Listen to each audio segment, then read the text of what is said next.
Selena, I think everyone in this room deserves to know the truth tonight. Phoenix, what are you talking about? I don't understand. I did what you were too ashamed to do yourself.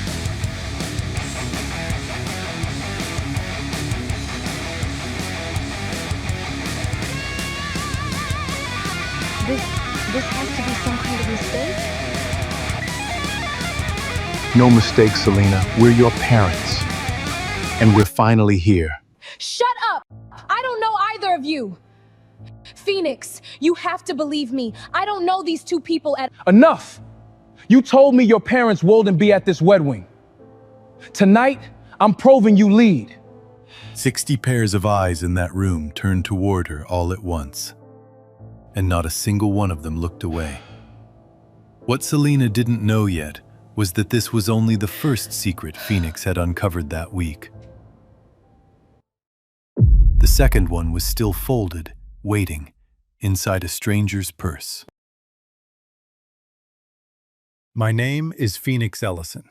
I'm 36 years old, and for most of my life I believed exactly one thing about love. Build it honestly, board by board, nail by nail, and it will hold the weight of anything life puts on top of it. I was wrong about the boards. 3 weeks before my wedding, my fiancée looked me in the eye across our kitchen island and told me her parents would not be coming. "They're not people you need to know, Phoenix," she said, stirring cream into coffee she wasn't drinking.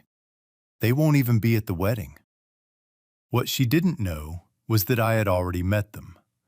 200 miles southwest of our apartment, in a small ranch house near Bradley University in Peoria, Illinois, sat a man and a woman who had no idea their daughter was getting married in 19 days. Selena thought she had buried that part of her life so deep nobody would ever find the shovel marks. She was wrong about that, too. And by the time she understood exactly what I had done about it, there would be no undoing it. Not at a head table for 200 guests, not under a chandelier 95 floors above Michigan Avenue. Before we get into this story, I want you to remember one thing. Sometimes the quietest man in the room already knows everything. Let me back up. I run Ellison Commercial Group, a real estate firm my father started with one leased office on Michigan Avenue and a handshake. We do build-to-suit deals now, warehouses and mixed-use towers, the kind of work where a signature on a Tuesday afternoon can be worth more than most people make in a year. I live in Lincoln Park, in a gray stone 3 blocks off the lake, close enough that on quiet nights I can hear the foghorns out past North Avenue Beach. My life, before all of this, had a rhythm to it. Up at 5:30, coffee black, a run along the lakefront path while the sky over the water turned from slate to pink. Work until the city lights came on across the loop.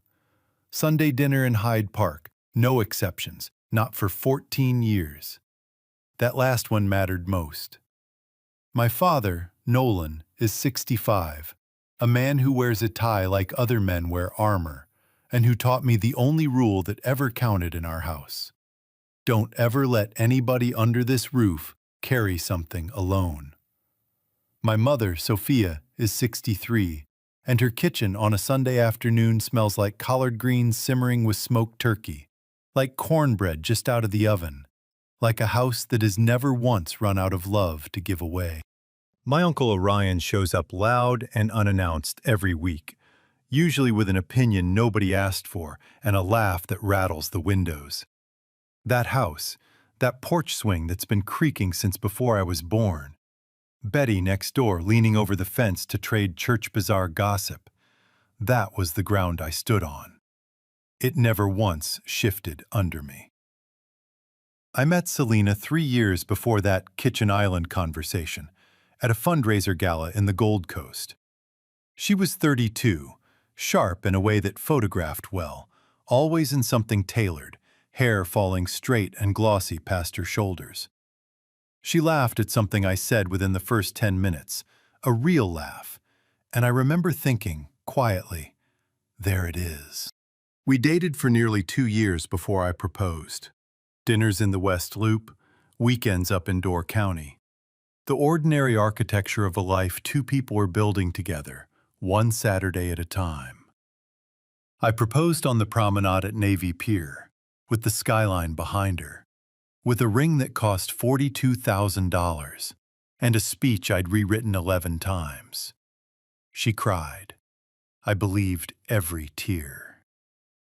There were small things even then that I let slide past me, the way you let a hairline crack and a foundation slide past you. Noted, not yet acted on.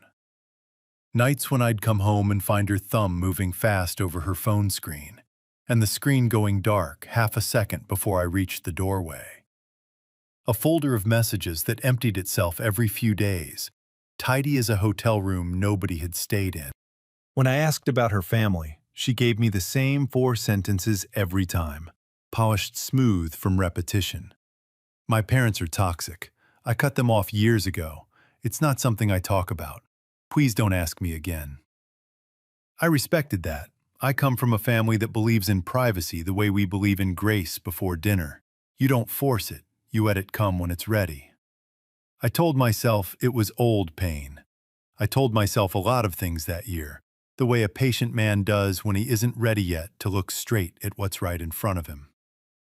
Then came a Sunday dinner, 3 months before the wedding, when my Uncle Orion set his fork down mid-bite and asked the one question nobody else at that table had worked up the nerve to ask out loud. It was such a small question. 11 words. It would end up being the first crack in a dam that had been holding back a river for 3 years.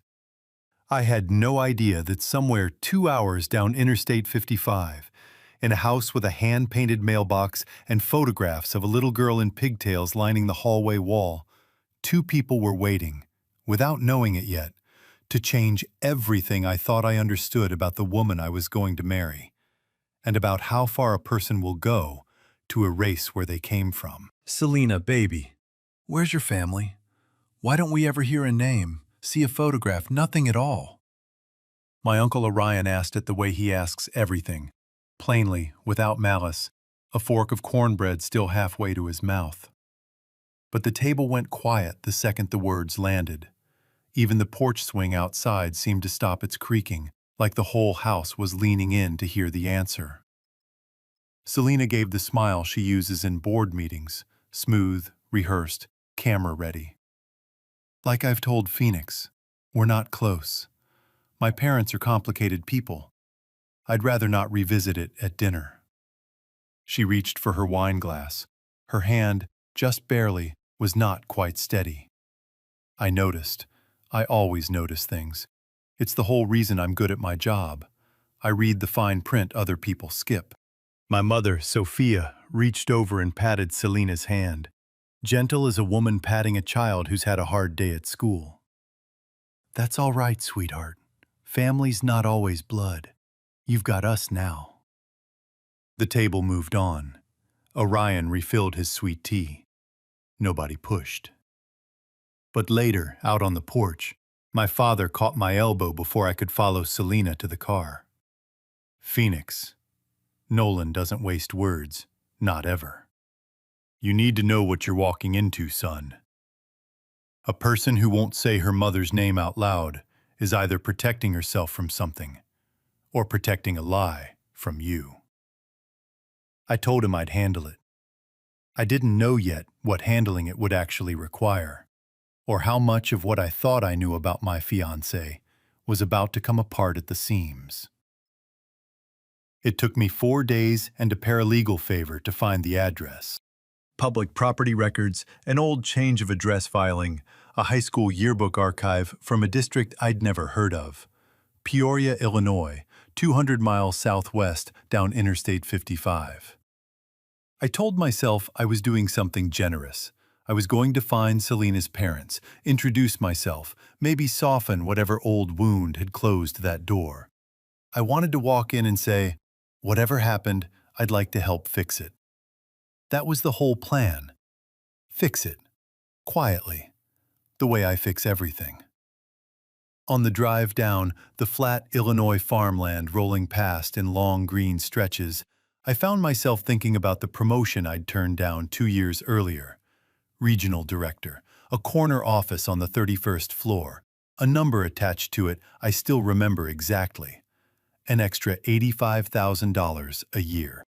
I'd said no because Selena told me she was drowning that spring, that her family situation had flared up again, and she needed me present, not traveling 4 cities a week.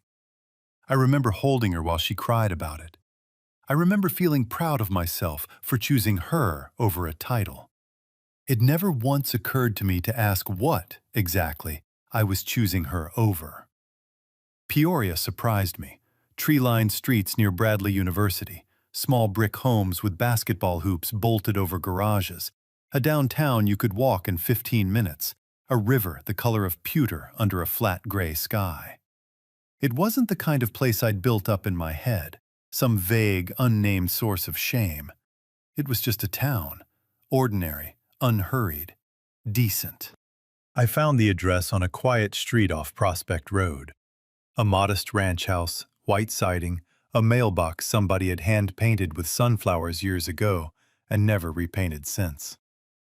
A man was out front, watering a bed of marigolds with a garden hose, moving slow and careful, the way men do when their knees have started keeping their own opinions. Late 60s, broad through the shoulders, even with age starting to round them.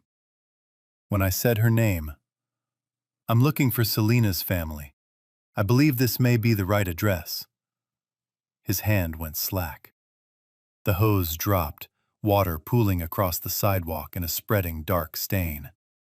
His face did something I've only seen a face do once or twice in my life. It cracked open with relief, like a door that's been swollen shut, finally giving way. "You know our Selena?" His voice broke clean in half on her name. His name was Landon. 62 years old, a retired postal worker, gentle in a way that made the whole porch feel like a place you could exhale in. His wife, Samara, came to the screen door wiping flour off her hands from something baking, and when she understood who I was, she pressed both palms flat over her mouth like she was trying to hold something in that had been trying to get out for years. Inside, the front hallway was lined floor to ceiling with photographs. Selena in pigtails on a tricycle, Selena in a graduation gown outside a high school gymnasium, Selena at maybe 7 years old asleep on Landon's chest on this same porch swing I was sitting on now.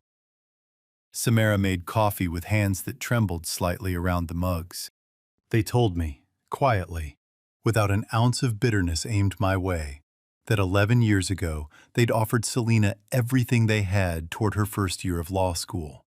$15,000, every dollar of Landon's early retirement savings. She'd taken it. And that same night, after a fight about whether it was enough, she'd blocked both their numbers. No calls, no visits, not once in 11 years. But every year or two, Samara said quietly, usually when she was in some kind of trouble, a letter would show up. Never a return address on the envelope. Asking for something, money, a signature, a favor. Then she'd go quiet again for another year or two. We always answered. We never once said no. Landon looked down at his hands when she said that, the way a man looks at his hands when there's nothing left in them to offer, and he's still ashamed of it anyway. I was sitting in their small kitchen, a cup of coffee going cold in front of me, when my phone lit up on the table. Selena. "Babe, my parents just called and apologized. They want to meet you for lunch tomorrow." Finally, I'm so happy right now. I looked at that message for a long moment. Then I looked up. At Landon, drying his eyes with a dish towel. At Samara, still holding her coffee mug in both hands like it was the only warm thing left in the world. I was sitting, at that exact second, in the kitchen of the only parents Selena had. And she was telling me some other set of parents was about to walk into my life tomorrow at noon. Something cold moved through my chest, quiet and total, like a light switching off in a room I hadn't realized was still lit. I want to tell you I confronted her that night. I didn't. Some men, when the floor cracks beneath them, go looking for the nearest thing to hold on to and swing. I am not that kind of man. I drove home in silence, turned the radio off somewhere around Bloomington, and by the time the Chicago skyline came up gray and glittering against the night sky, I had already decided something else entirely. Selena was still out with friends when I got back to the apartment. I told myself I was just looking for a phone charger in the desk drawer of the home office we shared. That's not entirely true, and I won't pretend it is. What I found, tucked inside an old file folder behind a stack of takeout menus, was a printed wire transfer receipt, 7 months old. $12,000, moved from the joint account she'd told me was strictly for a specialist in Nashville, for a diagnosis she'd sworn me to secrecy about. The destination account on that receipt belonged to a name I didn't recognize at all. Not a hospital, not Nashville, not anything close to what she'd told me. I folded it once, then again, and put it in my jacket pocket without a word to anyone. I called my father from the car. "Dad," I said, "I need you to help me put together a real dinner." He didn't ask why. He just said, "Name the night." Phoenix just found proof his fiancée is lying, and said nothing. Team A, he should have confronted her that same night. Team B, staying quiet was the smarter move. Pick one. Comment it below before you keep reading. What happened at that lunch the next day would turn out to be only the beginning, because the woman Selena was about to introduce as her mother had never given birth to a single child in her life. The restaurant Selena picked for the lunch was a place on Rush Street in the Gold Coast, the kind with white tablecloths ironed so crisp they could cut paper, and a maitre d' who says your name like he's known you for years. I got there first. I always get there first. It's a habit my father drilled into me before I was old enough to drive. The man who arrives early controls the room, not the man who walks in trying to catch up. Selena arrived 12 minutes late, glowing, radiant in a way I hadn't seen in months, holding the arm of a tall, silver-haired man in a suit that had clearly never once seen a department store rack. Behind him came a woman, elegant, poised, a strand of pearls at her throat, moving like every room she entered had been built to receive her. "Phoenix," Selena said, breathless. "I want you to finally meet my parents, Liam and Freya." I stood and shook Liam's hand. His grip was firm, careful, the handshake of a man who has spent decades in rooms where a handshake is the first item on a negotiation.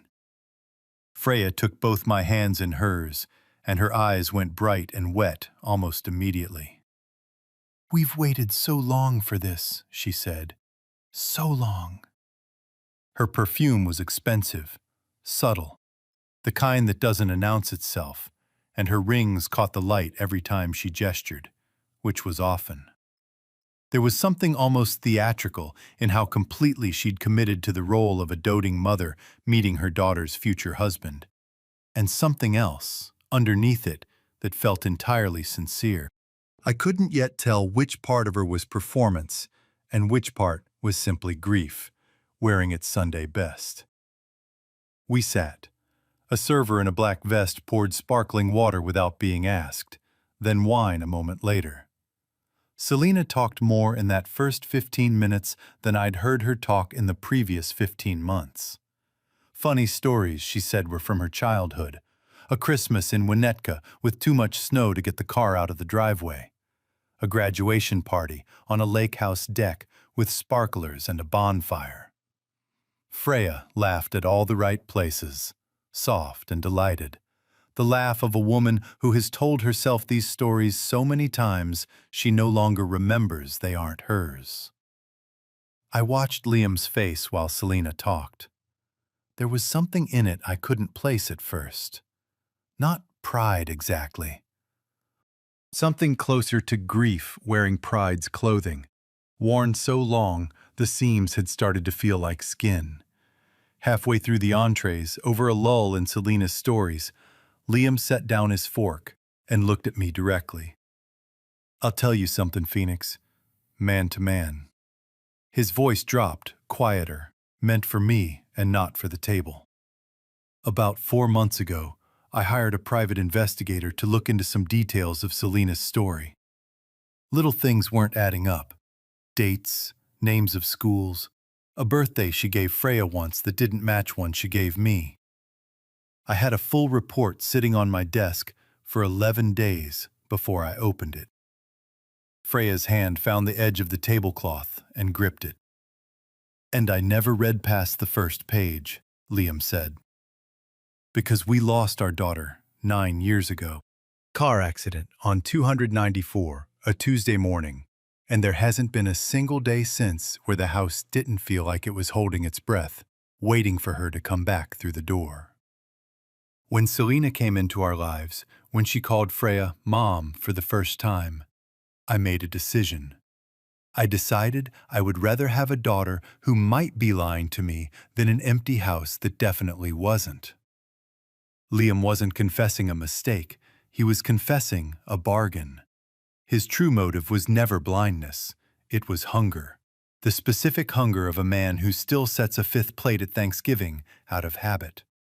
His deepest fear was an empty house that finally admitted it would stay empty forever. So when Selena offered him a daughter's laugh, even one he half suspected was borrowed, he chose her on purpose, weighing the risk of being deceived against the unbearable weight of a chair nobody would ever sit in again. And at 2 in the morning, grief always won that argument. I sat with that for a moment, the way you sit with a gut punch you're not ready to let show on your face. My own hand tightened, just slightly, around my water glass. Because while Liam spoke about the report he never finished reading, I was remembering something of my own. The 18 months I'd spent wiring money to an account Selena swore was for her family, under strict instructions never to mention it to anyone, not even my own parents. I was remembering the promotion I'd waved off, the nights I'd canceled with clients because Selena needed me home for family reasons. I had built sacrifices on a foundation too. Mine just hadn't finished cracking yet. Not out loud, anyway. "She's been the best thing that's happened to us since we lost Marisol," Freya said, dabbing at the corner of one eye with a linen napkin, careful not to smudge her makeup. "I know that probably sounds strange to hear from someone you just met." "It doesn't sound strange at all," I said, and I meant it, even with everything sitting cold and heavy in my jacket pocket, where I still carried that wire transfer receipt I'd found in my own home office 2 nights earlier. Because grief makes reasonable people build unreasonable houses. I understood that better than I wanted to admit. My fiancée reached under the table and found my hand, laced her fingers through mine, gave it a squeeze that felt, to anyone watching, like pure happiness. "Isn't this everything you wanted?" she whispered. "A real family, finally, all together?" I smiled at her. I want to be honest, it wasn't a hard smile to produce. Some part of me still wanted the version of this story where everyone at that table got to keep what they thought they had. For a moment, sitting there with the afternoon light falling warm through the tall windows onto Rush Street, I let myself imagine it. A simpler version of this story where I'd never driven to Peoria, never found that hand-painted mailbox, never sat across from Samara watching her hands shake around a coffee mug she couldn't quite bring herself to set down. In that version, Liam and Freya really were Selena's parents, grief and joy tangled together into something clean and whole. And I got to marry a woman whose past actually matched the stories she told at dinner parties. I let that version breathe in my chest for exactly as long as it took the waiter to clear our plates. Then I let it go. A man can't build a life on a blueprint he already knows is false, no matter how badly he wants the easier version. "I have an idea," I said, out loud now to the whole table. "Let's do this properly.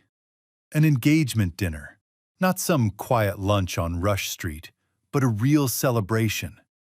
The Signature Room's events director has owed my father a favor since a lease deal we closed for them 3 years back, so I can have the 95th floor next Saturday evening. I want to stand up in front of everyone who matters and introduce the people who raised the woman I love. Freya's hand went to her chest. Liam nodded slowly, something unreadable moving behind his eyes. And Selena's whole face opened up like a window, catching morning light for the first time in years. She squeezed my hand again, harder this time, eyes shining. "Yes," she breathed. "Yes, exactly that.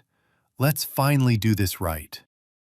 I smiled back at her, warm and steady, the same smile I'd been giving her for 3 years. But behind it, quietly, a different thought was taking shape, one I kept entirely to myself. She thought she had just won something enormous.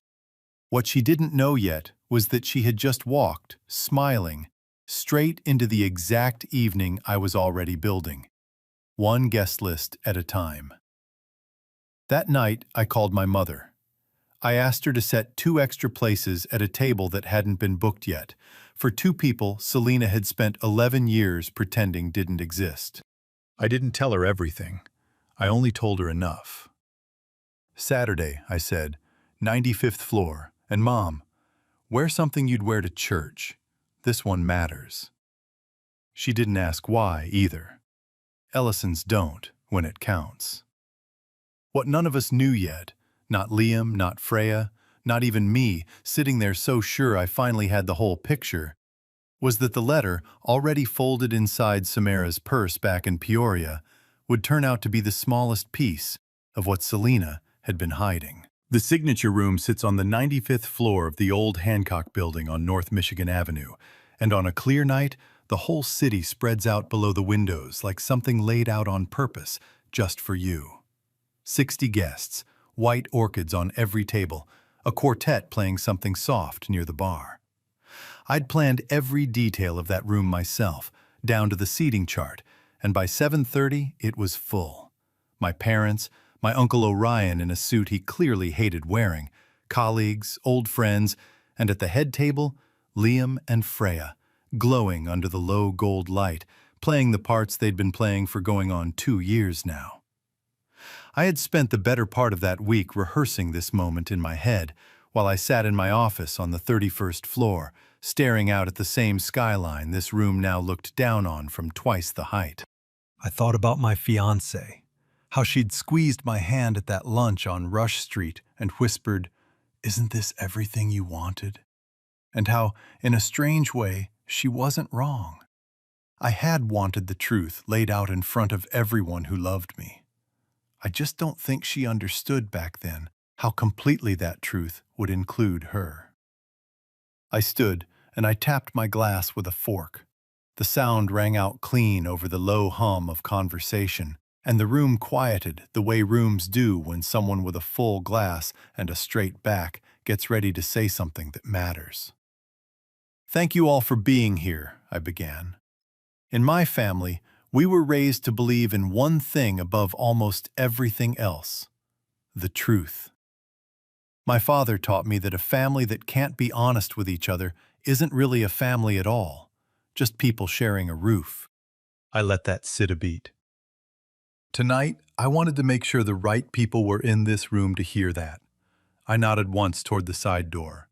It opened, and Landon walked through first, in a suit that was a decade old but pressed sharp enough to cut glass, his shoulders back the way a man stands when he's decided, finally, that he has nothing left to be ashamed of. Behind him came Samara, in a modest burgundy dress, her hands folded in front of her, eyes already glassy under the chandelier light. Selena's face lost every ounce of color at once. The champagne flute in her hand tipped, hard, and a thin gold stream ran across the white linen before anyone thought to write it. "Phoenix," her voice cracked apart mid-syllable. "There's some kind of misunderstanding." Liam stood before she could finish the sentence. He didn't raise his voice. He didn't need to. The whole room had already gone still enough to hear a pin land on carpet. Freya's hand rose slowly to her throat. To the pearls she'd worn, I understood now, the way a woman wears armor rather than jewelry. "We lost our daughter 9 years ago," he said, looking directly at Selena, each word landing slow and deliberate. Marisol was 24. A Tuesday morning, a patch of black ice on 294, and gone before the paramedics even got her out of the car. I have spent 9 years walking past her bedroom door without opening it. His voice caught just once, and he let it. "And you took that grief, and you built an entire stage on top of it. You learned exactly which stories would make Freya's eyes light up. You learned my daughter's laugh from an old video, and you practiced it in a mirror somewhere, I have to assume, because you got it close enough to fool 2 people who should have known better." He turned briefly toward Landon and Samara, and something in his face cracked open. Recognition, maybe, or shame at how long he'd let himself look away from what he already half knew. "I'm sorry," he said to them, and his voice, for the first time all evening, sounded like an old man's voice instead of a courtroom voice. "I should have finished reading that report the day it landed on my desk. I owed you that much, and I owed my own daughter's memory more than what I gave her tonight." Around the room, 60 guests sat frozen mid-motion, a fork halfway to a mouth, a hand stalled over a water glass. The quartet near the bar finally faltering into silence, as even the musicians realized something was happening that music couldn't sit underneath anymore. Somewhere behind Selena's frozen expression, a much younger fear was still running the whole operation. The terror of ever again being the girl from the ranch house on Prospect Road, the one whose parents could only offer $15,000 toward a future that needed so much more. What she actually wanted was never Phoenix, not really. It was the version of herself his last name and his family's table seemed to promise. She hadn't set out, at first, to hurt anyone. She'd set out to disappear into a better story, one polished floor at a time, torn every single day between the daughter she used to be and the woman she'd built to replace her. And she had simply never found a moment brave enough to stop before the two collided in front of 60 witnesses. I reached into my jacket pocket and took out the folded wire transfer receipt I'd been carrying since that night in my own home office, and set it down, gently, no theater to it at all, on the white linen in front of her. "Nashville," I said quietly. $12,000, 7 months ago. I think you remember that account a lot better than you'd like me to know." Selena stared at the paper like it might vanish if she didn't look at it too long. Then, without a word, she reached up with a hand that wasn't steady at all, slid the ring from her finger, and set it down on the linen beside the receipt. It rattled once against the white cloth before it went still. The only sound in that whole enormous room. "I'm not asking for it back because I want it back," I said. "I'm asking because I think you already understand what it means to give it up." Samara stepped forward then, her hands shaking as she opened a small clutch purse and pulled out a folded piece of paper, soft at the creases from being read and reread. "This came 3 weeks ago," she said, her voice breaking on nearly every word. "I want everyone to hear it, because I've carried it alone long enough." She read it, her daughter's handwriting. A letter asking for $4,000 more, closing with a line that landed on that room like a stone dropped into still water. "Please don't tell Phoenix. He wouldn't understand. I'm already putting things in place to leave after the wedding." For one long moment, nobody in that room moved. 60 people, absolutely silent. 95 floors above the city, every one of them staring at the same small piece of paper in Samara's shaking hands. Somewhere behind me, I heard my Uncle Orion mutter something low under his breath, and my father's hand landed firm and steady on my shoulder, the same way it had landed there my whole life, at every moment that mattered. I felt something in my chest, not the sharp thing I expected, the thing you brace for. Something quieter. A door finally closing all the way, instead of hanging open the way it had for months. Samara pressed both hands over her mouth, and the sob that came out of her was low and raw. The sound of a mother who has spent 11 years grieving a daughter who was, this whole time, still very much alive and simply ashamed of her. I picked up the tall centerpiece of white orchids from the head table and carried it to her, set it gently in her arms like you'd hand someone something breakable. She loved you once, I told her. I believe that. I think, somewhere in her, she still does. Samara held the flowers against her chest and nodded, unable to speak. She used to, she whispered finally, so quiet only I caught it. Before she found people with more money than us. Before she asked us to please not embarrass her in front of them. I looked at Selena one last time. She sat frozen at the head table, mascara starting to track down one cheek, 60 faces turned toward her, not one of them softening. You won, I told her, calm, no anger left in my voice at all. You don't have to perform anymore, not for me, not for anyone in this room. Then I turned, offered my arm to my mother, and gathered both families, the Ellisons and the Bennetts, mine by blood and theirs by a truth finally spoken out loud, and walked them toward the elevator. Behind us, the door to the private dining room swung shut on its own weight, closing soft and final as a held breath finally released. Selena sat alone at a table built for 200 well-wishers, under a chandelier bright enough to make sure absolutely everyone could see her. And for the first time in longer than she could probably remember, there was no one left in the room willing to look away and pretend for her. What none of us realized yet was that the hardest reckoning of that night hadn't happened inside that room at all. It was waiting for me in a text message I hadn't opened, sitting quiet on my phone the whole time. Outside on the sidewalk along Michigan Avenue, the wind coming off Lake Michigan had picked up, cool and steady, carrying that particular late evening smell the city gets near the water. Traffic moved past in long red streaks of brake lights. Nobody said much for the first minute or two. Sometimes silence after a storm is its own kind of conversation. My father was the one who broke it. He walked straight up to Landon, put out his hand, and said, plain and unadorned the way he says everything that matters, "Nolan Ellison, I'm sorry it took this long for us to meet. You should have been at that table from the very first Sunday dinner."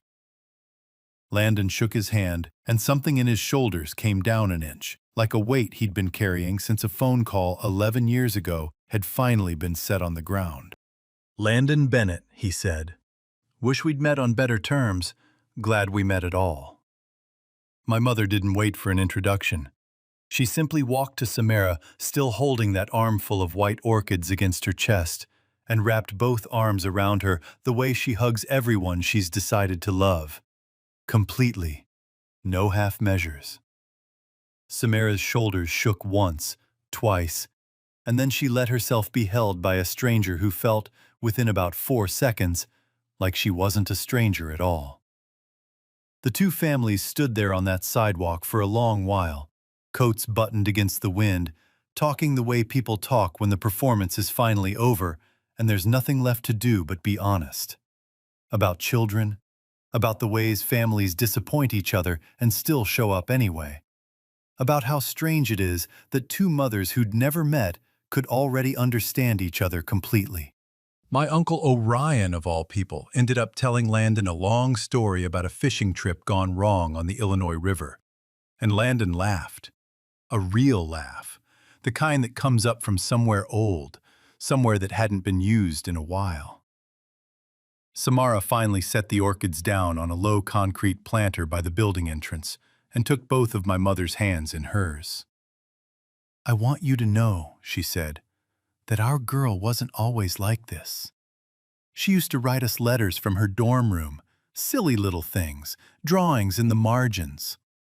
Something happened to her along the way. Some idea that love had to be earned with the right zip code, the right last name at the door. I don't know exactly when we lost her to that idea. I just know we did." My mother didn't offer any easy comfort, no false promise that everything would mend itself neatly. She just held Samara's hands a little tighter and said, "Then we'll be the family that shows her something different, starting now, whether she's ready for it or not." That's the kind of woman my mother is. She doesn't wait to be asked before she starts loving somebody. I sat alone in my car for a few minutes before starting the engine, letting the heater run, watching my breath fog faintly against the cold glass. My phone buzzed against the console, a text from my mother. "Son, I need to tell you something. I've been holding on to a voice memo Selena left me 8 months ago. She asked me not to mention certain things to you, said you'd worry, said you'd get in the way. I think you should hear it when you're ready." I read that message twice. Even now, even after everything I'd already uncovered, there was still a part of me that could be surprised.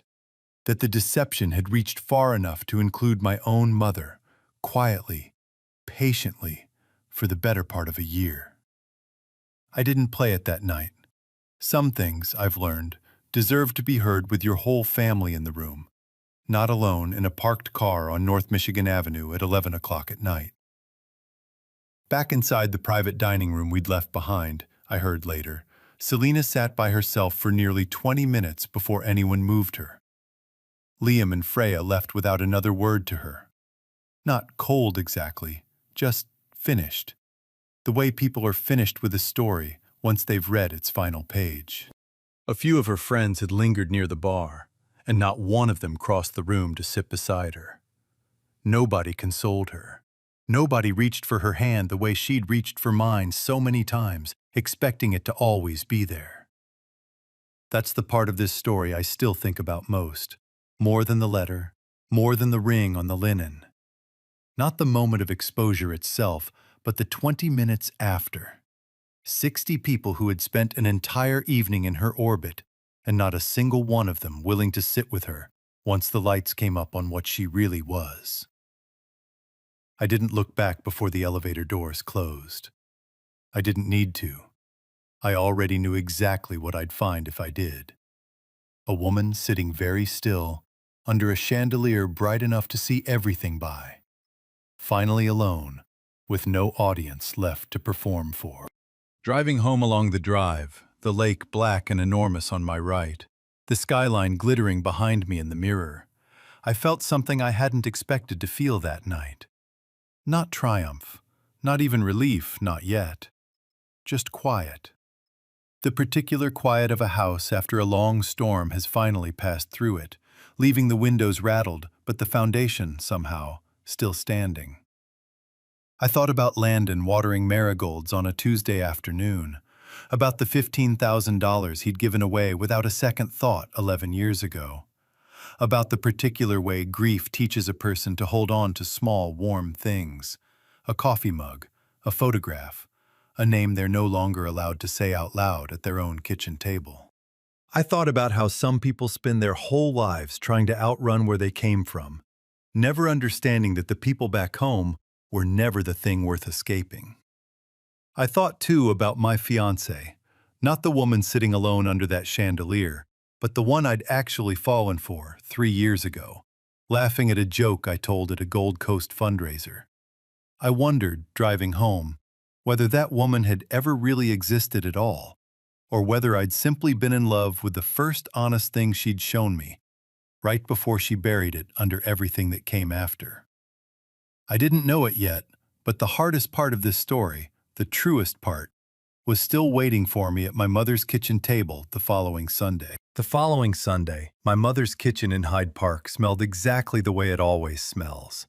Collard greens simmering slow, cornbread cooling on a rack by the window, the porch swing outside creaking its same old rhythm against a mild afternoon breeze. Landon and Samara sat at our table this time, right where they belonged, Samara laughing at something Orion said before he'd even finished the punchline. For the first time in longer than I could remember, that dining room felt completely, entirely honest. After the plates were cleared, I set my phone on the table and looked at my mother. She nodded once. I pressed play on the voice memo. Selena's voice filled the room, clear and unmistakable, recorded 8 months earlier. Sophia, I just need Phoenix to stay steady until I make associate partner at Callaway. After that, I'll figure out how to transition out gently. There's someone else already, someone who actually gets what I'm building toward. Phoenix is sweet, but he's not it long term. Please don't say anything to him. He'll just worry and try to slow things down. Nobody at that table moved. My father's fork rested untouched against his plate. Every sacrifice I'd quietly made over 3 years lined itself up in my mind all at once. The promotion I'd turned down, the money I'd wired without question, the nights I'd canceled with people who mattered because Selena needed me present. And every single one of them settled into place as exactly what it had actually been the whole time. Not love asking for patience. A ladder, and I had simply been one more rung on it. I understood then, too, exactly where that Nashville money had really gone. Not to a specialist, not to any doctor at all, but toward an apartment in a name that wasn't mine. A second life she'd been quietly building for the day she was finally ready to walk into it. Samara began to cry, but it was a different sound than the one she'd made at that restaurant a week earlier. Softer, lighter, the sound of something finally exhaling after holding its breath for 11 years. Landon reached over and squeezed my shoulder once, a quiet nod passing between us that didn't need any words attached to it. My father set his hand on my other shoulder and said only, "You did the right thing, son. Every step of it." I sat there for a moment, waiting to feel the grief I expected, and it never quite arrived. What I felt instead was something closer to relief, clean and total, like setting down a bag I hadn't realized had grown so heavy. I hadn't lost Selena that night at the signature room. I'd simply stopped losing pieces of myself to a version of her that was never real to begin with. Dinner went on the way it always does in that house. Second helpings, Orion telling the fishing story again with new exaggerations. Betty from next door stopping by with a pie for no particular occasion at all, just because that's what Betty does.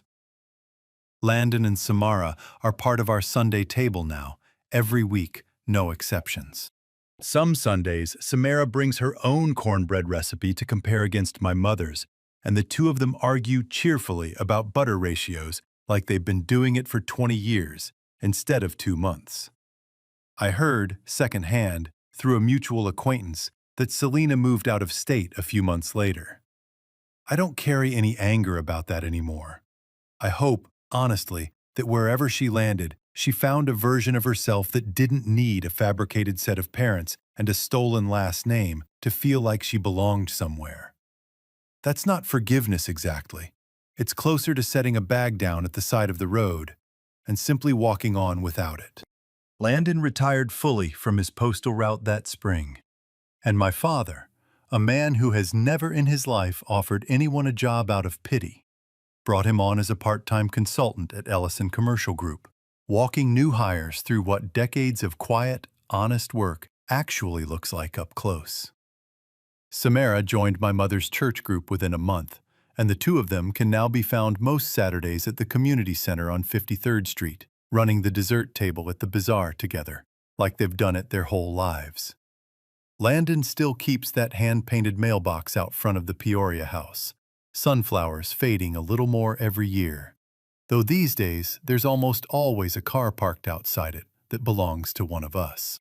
I got married 18 months later to a woman named Imani, who teaches middle school science on the South Side, and has never once, not in 3 years together, asked me to keep a single secret from anyone I love. At our wedding, Landon walked Samara down the aisle to their reserved seats himself. Both of them dressed sharp, both of them crying before the music had even started. My father gave a toast that mentioned honesty 4 separate times. Nobody in that room needed him to explain why it mattered so much. This story reminds us that the truth in a family almost never arrives with a bang. It waits quietly at the table until somebody finally asks the plain question out loud, the way my Uncle Orion did over cornbread. If you're widowed now, or the house has gone quieter than it used to be, try this instead of just wishing it felt easier. Tonight, before the kitchen light goes off, take down whatever chipped mug or cracked mixing bowl still sits on your shelf because it was theirs, set it on the table, and write one specific memory it holds in a 5-cent spiral notebook. Not "I miss him," but the actual Tuesday, the actual joke, the actual weather. Keep the notebook where you'll see it, not in a drawer. If a chair at your Sunday table has stayed empty longer than it should, invite the neighbor who only ever waves over the fence, the way our Betty always let herself in with a pie, and set a real plate, not a paper one. And if you're watching a grandson pour his heart into someone who won't say her own mother's name out loud at your dinner table, ask her plainly, once, the way Orion did, and then wait. Grief doesn't need a speech. It needs someone willing to sit at your table at 7 o'clock and simply not leave early. And when truth finally costs you something you were sure you couldn't survive losing, trust that a porch swing that's creaked faithfully since before you were born was the real inheritance all along. This story was written by a human, with AI as a companion. It was born from a simple wish, to awaken the belief that kindness still exists, and no matter how many trials life brings, there are always moments of justice and quiet miracles waiting for those who deserve them. Production team, story and screenplay by Quinn Fung. Character development and visual conceptualization by Chris Nguyen. Video scripting and scene adaptation by David Nguyen. A passionate team dedicated to bringing this story to life.